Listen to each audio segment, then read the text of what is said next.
evening and welcome. Tonight we will be reading this history magazine article about Paul of Tarsus, the traveling apostle, otherwise known as Saint Paul. Now, this article was chosen by my channel members.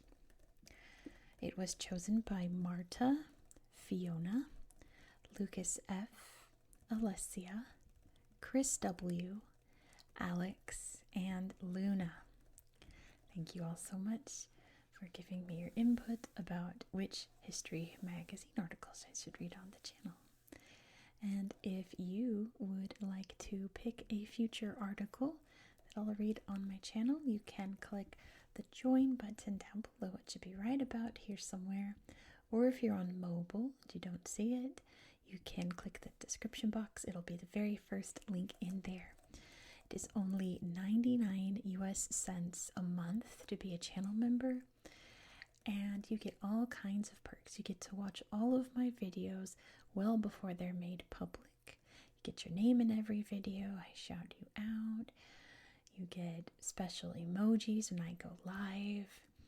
And right now I'm doing Members Choice, where if you want a topic that I'll read to you guys can pick it. Just let me know, and I do special videos just for members and only for members. I might make one of them public just so you guys kind of get like a preview of what I'm doing, but I'm not sure when I do that. But yeah, members get very exclusive videos about topics that they request. That's what I'm trying to say. So if you'd like to be in on the party, you can join my channel memberships. Now let's get into this article. We'll look at all the pictures and read all the boxes after, but I do need to make a disclaimer that this is a very Christian history article. I am not a Christian. I don't really know much about the whole theology behind Christianity. I know a lot of the history, but not all of the nitty-gritty, So I might mispronounce things. I might say blah. My goodness, I cannot talk tonight. I might say some things incorrectly. I don't know. So it's not like I'm being malicious or purposefully saying things wrong. I'm just trying my best. And if you'd like to kindly correct me, you can do so down in the comments. Don't be nasty about it. This is not a topic that I know a lot about, but so many of my channel members requested this, so this is all for them. But let's get into it. I'm going to use a pencil to be a little pointer for me. I'll put the lead sticking out. There we go. All right. Saul Paul, better known as Paul of Tarsus, went from persecuting Christians to preaching the gospel. He is one of the most influential figures in the history of early Christianity. His origins, conversion, and the circumstances surrounding his preaching gave him a unique profile and made him a point of reference for the first Christian communities as they were established and spread after the death of Jesus. Paul had a complicated trajectory to get to the position of respected apostle. He was born in Tarsus, a city in Cilicia in southern Anatolia, into a Hellenized Jewish family. The inhabitants of Tarsus had enjoyed the privileges of Roman citizenship since the time of Mark Antony in the middle of the 1st century BCE. This explains why Paul had a Roman name, consisting of a first name or praenomen, Saul, and a last name, cognomen, Paul. It was the cognomen Paul that he would later use to sign his letters. Nevertheless, his family must have been relatively humble, because Paul had learned the trade of tent making, which he continued to practice even after becoming a Christian apostle. This knowledge might have been a factor in allowing him to undertake such long missionary journeys. As he traveled around the Roman Empire, sometimes for years at a time, Paul would carry cloth with him and pitch a tent when needed. Young Saul probably moved to Jerusalem while still a boy to complete his religious training under the Rabbi Gamaliel I, a prominent member of the Sanhedrin, the governing council of the Jews. Later, Saul was associated with the Pharisees, one of the two main Jewish parties. Unlike the more conservative Sadducees, which placed the written law of the Torah above all else, the Pharisees championed oral traditions and evolving interpretations. Enemy of the Christians. Despite his more liberal readings of Jewish theology relative to the Sadducees, Saul was an Orthodox Jew who utterly rejected the emerging movement around Jesus of Nazareth. After Jesus died by crucifixion in the year 30 or 33, his followers kept faith that their Messiah would soon be resurrected and return to usher in the end of the world. Saul reproached these Christians for not observing the Mosaic law and for associating with non-Jews, whom he regarded as idol worshippers. These early followers of Jesus were mostly Jews themselves and participated in synagogue life, and Saul considered it his duty to identify them and call for their arrest and punishment. He is presented initially as a ruthless persecutor of Christians. In the New Testament book Acts, the future apostle is mentioned for the first time in connection with the death of Stephen, a young follower of Jesus and the first Christian martyr. After an argument with some Jews, Stephen is arrested for blasphemy and tried by the Sanhedrin. He is condemned to death by stoning. Acts records that Saul approved of the sentence. In the persecutions that follow, Saul is zealous in searching houses and dragging out any Christians he found. But Saul's anti-Christian zeal would radically change soon afterward. While on his way to the Syrian city of Damascus, he is suddenly thrown to the ground and experiences a revelation. He sees a bright light shining down on him from heaven and hears a voice saying, "Saul, Saul, why do you persecute me?" The voice, identifying itself as that of Jesus, urges him to enter Damascus and do as he's ordered. After the vision, Saul is left blind. He arrives in Damascus and meets a Christian named Ananias, himself told by Jesus in a vision to visit Saul. Ananias lays his hands on Saul, curing his blindness as something like scales fell from Saul's eyes. Saul had been blind for 3 days, the same length of time believed to have elapsed between the death and resurrection of Jesus. After recovering his sight, Saul was baptized into the Christian community and began to go by the name Paul. The fervor with which he had once renounced Jesus' teaching would now be used to spread the gospel. The connection with the Messiah. Paul's dramatic conversion was important because it justified the central role that Paul would have in the spread of Christianity. Strictly speaking, Paul didn't fulfill the requirements to be considered an apostle, since he wasn't one of the disciples who followed Jesus from his baptism to his resurrection and ascension to heaven.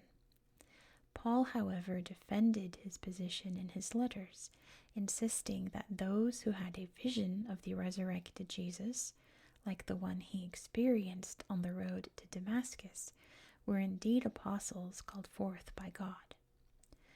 After his conversion, and for almost 30 years until his death, Sometime between the years 64 and 67, Paul devoted himself tirelessly to Christian teaching. He made 4 great missionary journeys, covering a large swath of the Roman Empire. But don't let it be too shiny. See how shiny these pages are. I'll be careful. There we go. His aim was always to spread the Christian message and support the first groups of Christians who were establishing themselves in key locations. Paul's teaching was disseminated through a series of letters addressed to these new Christian churches that had expanded across the Roman Empire to Greece, Ephesus, and beyond.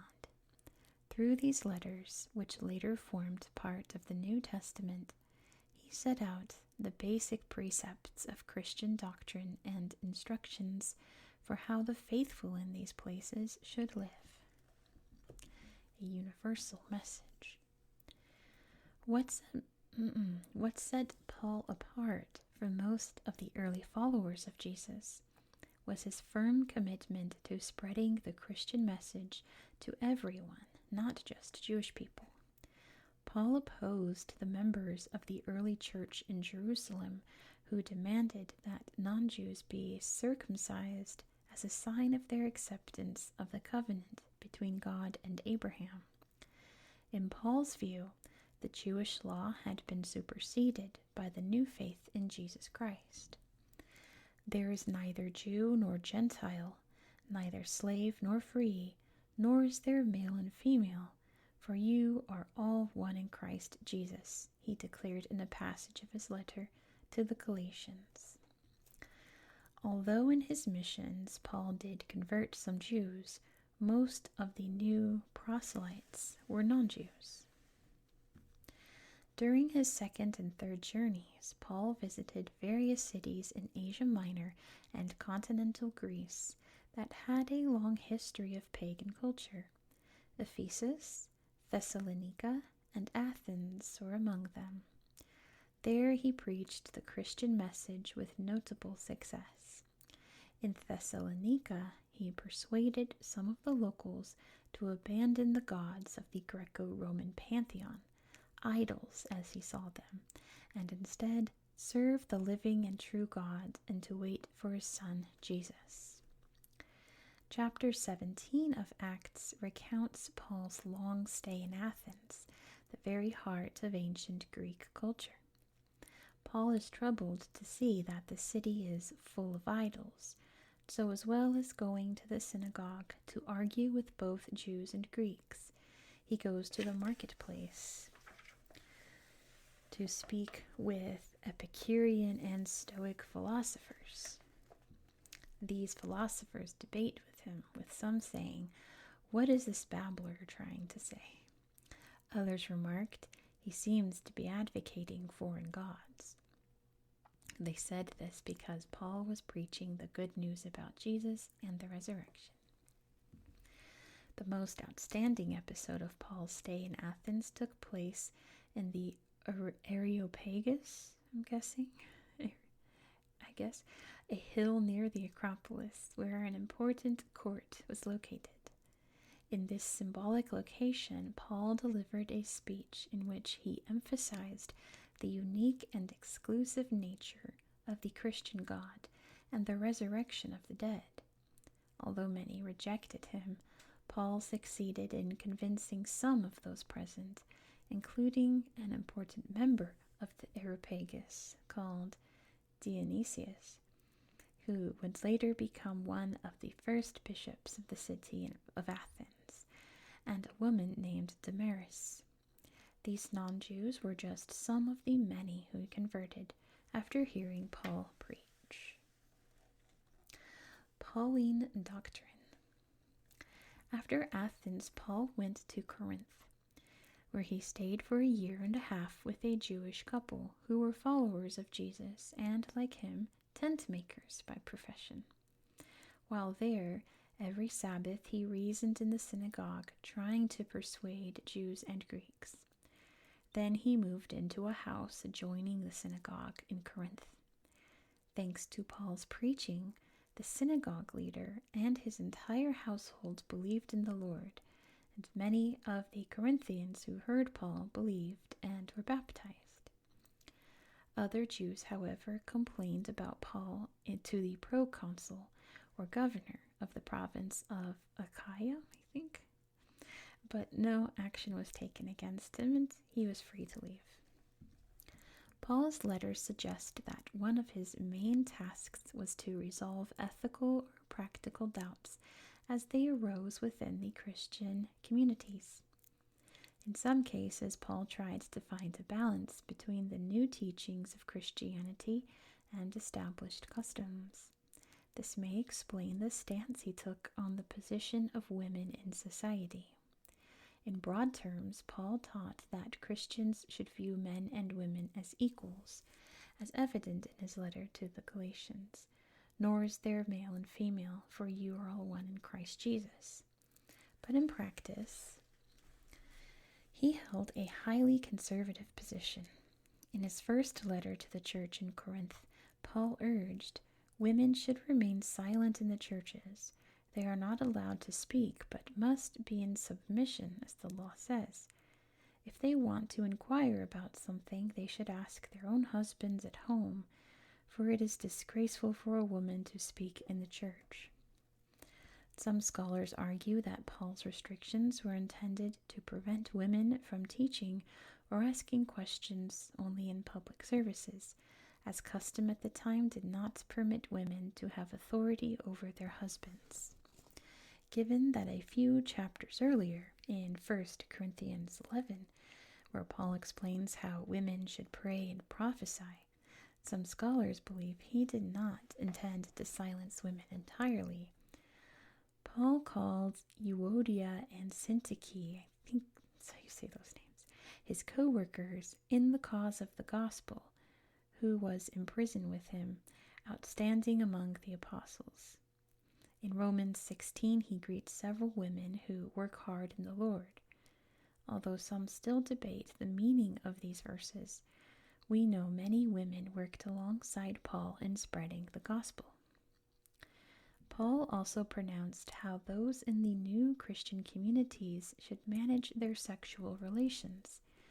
He lauded chastity, but considered marriage a useful defense against lasciviousness and the temptations of Satan, while saying that ideally the unmarried and widows should stay single and abstain from all sexual activity. He added the caveat, if they cannot control themselves, they should marry, for it is better to marry than to burn with passion. In this way, Paul integrated the most important values of the Christian message into the established social structures. Biblical accounts and most other sources record Paul's fourth and final missionary journey to Rome. Although Acts doesn't include details of how he died, it's believed that he was martyred, a victim of Roman authorities who were persecuting Christians for refusing to worship the gods and unjustifiably blaming them for the great fire of Rome. Acts of Paul, an apocryphal text from the mid-2nd century, records that he is beheaded by order of Emperor Nero. According to this account, when Paul's head is struck off, milk instead of blood flows from his neck. Then Paul is resurrected the next day and ascends to heaven, just as his teacher Jesus did. Another account links Paul's martyrdom to that of the Apostle Peter, a tradition based on the close relationship between the two. In a 5th century apocryphal text called Acts of Peter and Paul, Nero is advised about the fate of the two apostles who were imprisoned together. It is just that Paul's head should be cut off and that Peter should be raised on a cross. This account also describes how a group of Christians from the East tried to collect Paul's relics, but was stopped from taking them out of the city by an earthquake. Paul's body remained in Rome, and he was buried in the Ostian Way. Today the site is marked by the Basilica of St. Paul outside the walls. The original building dates to the time of Emperor Constantine I, who granted religious tolerance and freedom of worship to Christians. As the apostle to the Gentiles, Paul helped turn the Roman Empire into a center of Christianity. Now for the part that I wanted to get to, this big map that we can trace. This is the whole reason I wanted to read this article. I wanted to trace a map with you guys. So let's read this box first. Paul's missionary journeys. Paul embarked on long preaching missions with the aim of spreading Jesus' message across the eastern Mediterranean. The first 3 journeys are described in full in Acts. The New Testament's account of his final journey to Rome does not recount his martyrdom. Okay, hi. If the lighting's different, that's because in my dark lighting, it was too hard to see the difference between these colors. And I gave up and I waited for the sun to come up so I'd have some natural light. Except it's an overcast morning. So I'm doing my best. Hopefully it's a little brighter but still kind of muted and relaxed. But also now my cats are awake, so hopefully they don't cause any chaos. But let's read through this map here. So the first journey we see here, it says, accompanied by Barnabas, Paul set out to the island of Cyprus between the years 46 and 48. The pair left Antioch, today in Turkey, by boat and sailed to the Cypriot cities of Salamis and Paphos. In Paphos, Paul converted the local proconsul, Sergius Paulus. From Cyprus, Paul and Barnabas returned to the mainland of modern-day central Turkey, stopping at the cities of Perga, Iconium, Lystra, and Derbe. I hope that's how you pronounce all of that. Alright, so the first voyage is a green arrow. And at night, it was very hard for me to tell the difference between the green and the blue. So hopefully it's easier now. Let me move a little closer here to my map. Okay, so Antioch right here. We're going to sail down to Cyprus. There's Salamis. And then across the island to Paphos, which is now called Koglia, I think. And then we're going to go up into Anatolia. There's Perga. All the way up to this town. Looks like it's called Pistian Antioch. Oh my gosh, here comes this loud squeaky car. Oh my gosh, I hope it's not too loud. One of my neighbors has this horrifyingly loud car. And they leave for work every morning around this time. Oh my gosh, just drive by. Just drive by so I can cut out the sound. It's so loud. I forgot about the squeaky car. Okay. Are they leaving? I think so. Okay. They really need to get their car fixed. Then he came back down here to what's now Antalya. It's called Antalya at the time. Oh, here comes the car. Gosh, I have so many cuts to this video. I have no idea. Anyway, so he's here in Antalya, and he's going to sail back Mediterranean back to Antioch. Now let's read his second journey. It says, between the years 49 and 52, Paul made his second mission, this time with Silas. After leaving Jerusalem, they passed overland through Asia Minor, visiting Tarsus, Paul's hometown, and Alexandria Troas, before crossing into Macedonia and Greece. In Philippi, they were imprisoned for exorcising an enslaved girl. They went on to Thessalonica, Athens, and Corinth, finally returning to Caesarea by sea, and from there to Jerusalem. So a round trip. We start down here in Jerusalem. Right there. Make sure it's on screen. Oh yeah, it's definitely on screen. My cat is climbing my leg. Ouch. Okay. Jerusalem. And we're going to go up this way to Damascus. Then around here back to Antioch. And then we are going to go by land this time. Up here, over to Tarsus, where he's from. And then this way. Derbe. Lystra. See, now it looks like there's a green arrow here. That's what confused me. I think he went this way and then went this way during the first voyage. Just did a little loop there. Sorry for forgetting that. Yeah, Iconium, that's right. I skipped that whole part. I blame the loud car outside. So we go back up, taking the same path he took until he reaches this town. And then we're going to go up here along the coast, then down to Alexandria Troas, it's called. And then we're going to cross over to the islands here, head up Philippi, and then down. Well, he really went far. There's Thessalonica, all the way down through Greece, following the coast here, up to Athens. There's Corinth, and then we're going to sail back through the Cyclades, up to Ephesus here. And then we're going to sail through these islands, head straight down to Caesarea. And then, of course, back down to Jerusalem. That is a long journey, my goodness.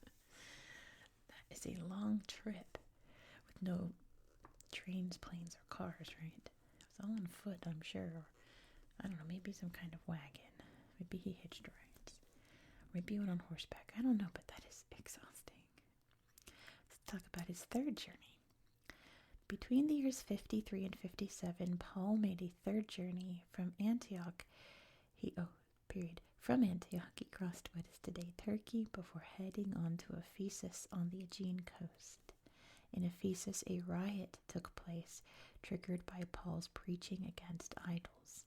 He continued from there to Macedonia and Greece, before heading south along the eastern Aegean, and from Patara voyaged south of Cyprus to the Lebanon coast, then to Jerusalem.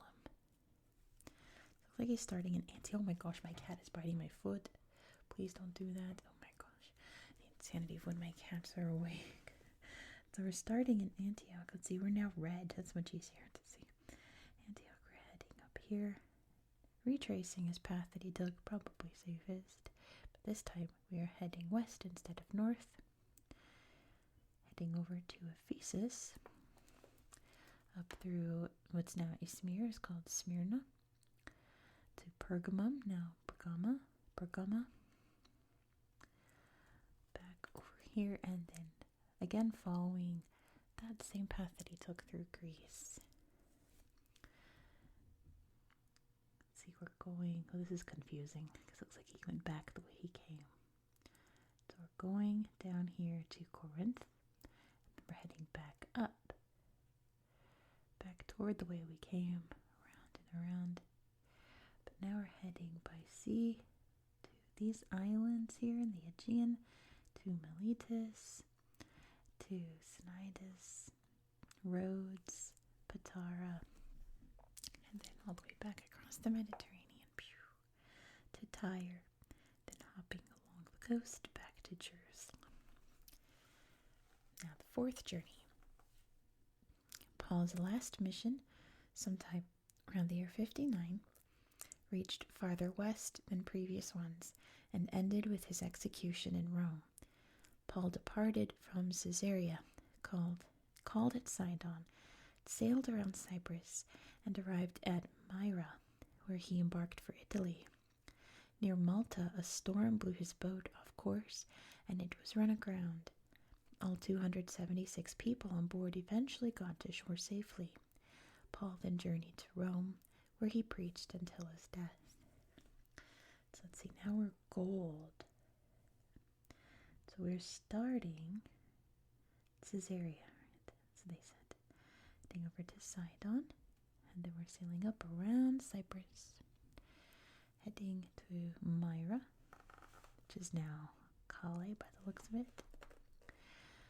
Sailing through the islands again to Cnidus, And we're going to sail down toward Crete. Hop around Crete a little bit. And then we're going to go over here. Sailing through the sea, crashing on Malta. Famous event in Malta's histories. Hello, Tommy, for bubbling. Oh boy, up to Syracuse and Sicily. Sailing past Messina and then up. My goodness, up. Heading into Rome, where he passed away against his will.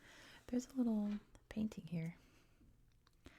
I was about to say that looks like Michelangelo. Paul preaching in Athens, detailed from a preparatory sketch by Raphael. 1515 to 1516 for the tapestry series known as the Raphael cartoons commissioned for the Sistine Chapel of Rome. And this is in the V&A Museum in London. So this is not Michelangelo, this is Raphael. Wrong turtle. Now let's look at all these pictures. Look how beautiful. It says built on the spot. What do you see? Built on the spot where Paul is believed to be buried, the Basilica of St. Paul outside the walls is named for its location outside the 3rd century Aurelian Wall in Rome. The basilica was rebuilt in the 19th century after a severe fire.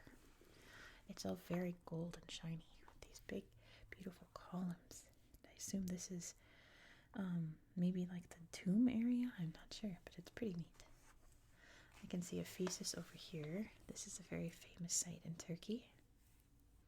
It says Paul spent time in Ephesus in Asia Minor on his 2nd and 3rd journeys. Then this shows the library of Celsus in Ephesus. And there's a box here that says a preacher who inspired women. Although the Paul of the New Testament can be conservative about gender roles, the apocryphal literature, which are accounts not in the New Testament, reveals an apostle whose preaching connects with women. The 2nd century Acts of Paul and Thecla tells the story of a young noblewoman moved by his teaching, while in another text he inspires Artemilla from Ephesus and her servant Eubula. The 3rd century Acts of Xanthippe, I think it's how you say that, Polyxena and Rebecca take the apostle to Spain, where in an action-packed plot involving shipwrecks and kidnapping, sisters Xanthippe and Polyxena are captivated by Paul's teaching. When Xanthippe saw Paul, her heart leaped continually, and as possessed with an unexpected joy, she said to herself, "Why does my heart beat vehemently at the sight of this man?" Really inspired women, if you know what I mean. Casting out demons. Yeah, I was wondering about that. In Philippi, right? They were imprisoned for exorcising someone. It says above, the 17th century Dutch engraving reimagines the scene described in Acts when Paul casts out demons from a fortune teller in the Macedonian city of Philippi. It's saying, begone demons. Oh. Interesting. Look at this artwork here. This is El Greco, portrait St. Peter and St. Paul. This is in the Hermitage Museum in St. Petersburg. And it says bald, long-nosed, and bow-legged. Paul's image in artistic representations is relatively consistent. This may owe something to an apocryphal text, Acts of Paul and Thecla, which recounts the influence of Paul's teachings on Thecla, a young noblewoman. In the beginning of the narrative, Paul is described as a man small in size, bald-headed, bow-legged, well-built, with eyebrows meeting, rather long-nosed, full of grace. He had a unibrow. The text was described by Tertullian, an early Christian writer, who dates its composition to around the year 160. It was written by a Christian official in what is today Turkey, who was reprimanded for his flight of fancy and possibly stripped of his position. Nevertheless, it was widely read at the time and seems to have informed El Greco's vision of Paul in this 16th century painting. He doesn't really sound too attractive, but that's besides the point, right? It didn't matter what he looked like, to be honest. It was not important to the story, or his story at least. Christian Cyprus. These ruins of a 5th century Christian basilica are at Korion in southeastern Cyprus. When Paul arrived in Cyprus on his first missionary journey, a small group of Jewish Christians had already been living and practicing their faith on the island. Now, there's so many interesting ruins and sites on Cyprus, and Malta too. Malta's a little more fascinating because they're way older, but Cyprus has lots of cool stuff like this. This is a Bible quote, so I'm just going to skip that. I kind of want to go more for facts. No offense to the Bible, but we can look at the painting though. It's called St. Paul the Apostle by Claude Vignon from the 17th century. It is in the Savoy Gallery in Turin, in Italy. This says condemned to the flames. Eustache Le Sueur's 1649 painting depicts Paul watching as newly converted Christians in Ephesus prepare to burn their pagan books. This is in the National Gallery in London. Yeah, they're making a pile there. And he's starting a little kindling. And Paul's like, yeah. It's like, all right, book burning. Book burnings are never good, by the way. If you're burning a book, that's not okay with me. Even if it's a text you disagree with. There's many other options. I just give mine to Goodwill if I don't want them anymore. Look at this painting. This is outrageous. What is happening? Look at, there's like God up here. Maybe Jesus. I don't know what's happening. Just peeking out. Down at this scene, everyone's like, whoa, do you see that? Oh my gosh. Oh, you know what this is? This is Saul hearing the vision and he's collapsing and going blind. But all these other guys are collapsing too. I didn't realize he was with like a whole crew. All these horses are waking out too. See, it says the turning point. Saul falls off his horse upon hearing the words of Christ on the road to Damascus in this late 16th century painting by Ippolito Scarsella. This is in the Capitoline Museums in Rome. And that's dramatic. I'm not quite sure in this painting where your eye is supposed to go to. There's so much happening. And there's just this big empty space in the middle. Like, that's the first thing I look at, is this empty space. And then I realize, like, hold on, all of this chaos is happening. And there's Jesus. This is another Bible quote, so we'll skip that. But this right here is from the stoning of St. Stephen, a 1603 painting by Annibale Carracci, and this is in the Louvre in Paris. He's praying, but he's getting a rock to the head. Sorry, Stephen. This is very famous site. Everyone should recognize this backdrop here. We have the Wailing Wall, which is the last remnant of the temple in Jerusalem. And behind it, the Dome on the Rock. Like two very, very holy sites right next to each other. Saul and the temple. The western wall of Jerusalem near the Al-Aqsa compound is the only surviving section of the Second Temple, destroyed by the Romans in the year 70. The young Saul was trained here by the great Rabbi Gamaliel I. I hope I'm saying that right. Probably not. There's a little timeline of his life down here, from Saul to Paul. Circa 35 to 36. Saul, about age 31, renounces his persecution of Christians and uses his Roman name, Paul. His first preaching mission, between the years 46 and 48, will pass through Cyprus and Turkey. Circa 49 to 57, Paul embarks on his second and third preaching missions, crossing Turkey from east to west and reaching several cities in Greece and Macedonia. Circa 59, arrested by the Roman authorities, Paul begins a perilous voyage to Rome. Acts recounts that upon arrival he carries on preaching under house arrest. And then between the years 64 and 67, Writings tell of Paul's martyrdom in Rome during Emperor Nero's reign. Paul's body is buried in the city that will become the headquarters of the Catholic Church, the Vatican, if you didn't know. What is this? I'm not sure. It says an early Christian couple surrounded by saints painted on glass, and this is in the National Museum of the Bargello in Florence. Is it just like a disc? Is it a window? Is it a wheel? I can see the couple here, but I'm not sure what that's supposed to be. But it is very pretty. What do we have over here? A Christian cross on a menorah is flanked by a palm and a ram's horn in this 4th century inscription from a church in Laodicea in today's Turkey. Can you see there's the cross? There's the menorah. They're lit. You can see the candlelight there. And then I guess that's the ram's horn. I don't see the palm. Maybe it's over here, but it's very faint. Interesting. Like a combination of all kinds of things. And then, of course, we have this big depiction here from the title page. Let's see what it says over here. Apostle to the Gentiles. This 5th to 6th century fresco from Ephesus in Turkey was discovered in the 1990s.